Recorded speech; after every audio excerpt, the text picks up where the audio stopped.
নমস্কার বন্ধুরা, প্রতিদিনের মতো আজও দেখুন অঙ্কে একটি স্পেশাল ক্লাস নিয়ে আসলাম। তো এই ক্লাসটি শতকরা, তো এই শতকরা চ্যাপ্টারের এই টাইপের প্রশ্ন পরীক্ষায় প্রায় আসে, আর কয়েক সেকেন্ডে কিভাবে ম্যাজিকের মতো উত্তর করবেন সেই টিক্সি আমি নিয়ে এসেছি। দেখুন বন্ধুরা, আজকের প্রথম প্রশ্ন, একটি সংখ্যাকে 20% বাড়ানো হলো, পুনরায় শতকরা কত কমালে পূর্বের সংখ্যাটি পাওয়া যাবে। তো এই টাইপের প্রশ্ন আমরা কিভাবে সমাধান করবো, দেখুন যে 20% বাড়ানো হলো, এর মানে কি বন্ধুরা, পূর্বে যদি 100 থাকতো এখন হবে কত, 120 হবে, তাই না? শতকরা 20 বেড়েছে, অর্থাৎ আগে 100 থাকলে এখন কত হবে, 120 হবে, তাহলে বাড়লো কত, 20। এবার বলেছে যে পূর্বের সংখ্যাটি পাওয়া যাবে, অর্থাৎ সেই পূর্বের 100তেই ফিরে যাবো, তাহলে শতকরা কত কমাতে হবে, তাহলে এখানে কিন্তু প্রশ্ন চিহ্ন হয়ে যাচ্ছে। অর্থাৎ এটা যদি আমরা সমাধান করি, খুবই সিম্পল, 84 করেন আর ইকোনমি করেন, আপনি কিন্তু করতে পারবেন খুবই সহজে। দেখুন যে কি হবে, এই 20 এর নিচে চলে আসবে 120, তাই না? আপনি 84 নেমে সাজান, যে নেমে সাজান, আর এই 100টা হবে কি, এখানে গুণ হবে, এখানে গুণ হবে, ব্যাস এইটুকু সমাধান আপনি করুন, উত্তর পেয়ে যাবেন।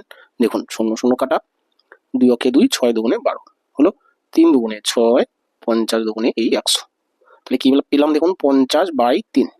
তাহলে 50-এর ভিতরে 3 কতবার যায়, 3 16 48, 3 16 কত 48, তাহলে 48 আর 50 যেটা 2 লাগছে সেই 2 উপরে যাবে, আর নিচে এই 3, অর্থাৎ 16 সমস্ত 2/3%, অপশন নাম্বার এ দেখুন উত্তর হয়ে গেল। একই টাইপের 2 নম্বর প্রশ্ন দেখুন, যে এক ব্যক্তির আয় 10% কমে গেল, আয় শতকরা কত বাড়ালে, আগে বলেছিল কমালে, এখন বলেছে বাড়ালে পূর্বের আয় ফিরে পাওয়া যাবে। তাহলে দেখুন এটাও আমরা সেই একই কাজ করবো, যে 10% কমে গেল, তাহলে 10% কমে গেলে এখন আয় হবে কত, হবে 90 হবে, তাই না? যে 90 হলো, কমে গেল কত, 10।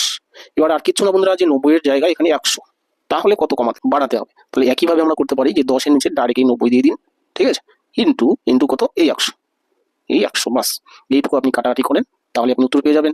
এই 0 এই 0 কাটা, তাহলে কত থাকলো, 100/9, তাহলে আর কাটাকাটি যাচ্ছে না। 100-র মধ্যে 9 কতবার যায়, 9 11 99, 9 11 99, অর্থাৎ 11 বার যাচ্ছে, আর 1 থাকছে 99, তাই না? 100-র মধ্যে আর 1 থাকছে, সেই 1 উপরে যাবে, আর এই 9টা নিচে আসবে, অর্থাৎ 11 সমস্ত 1/9%, অপশন নাম্বার বি দেখুন উত্তর হয়ে যাচ্ছে। ঠিক আছে, তো এই টাইপের প্রশ্ন তো প্রায় পরীক্ষা চলে আসে। আশা করি ক্লাসটি ভালো লেগে থাকবে, টিক্সটি বুঝে থাকবেন। যদি ক্লাসটি ভালো লাগে, টিক্সটি যদি বুঝে থাকেন, অবশ্যই লাইক কমেন্ট শেয়ার করবেন। আর নতুন যারা এসেছেন আমার চ্যানেলটি সাবস্ক্রাইব করবেন, কারণ কি প্রতিদিন আমি এই টাইপের একটি করে ক্লাস দিয়ে থাকি, যা আপনার অবশ্যই কাজে লাগবে। Thank you.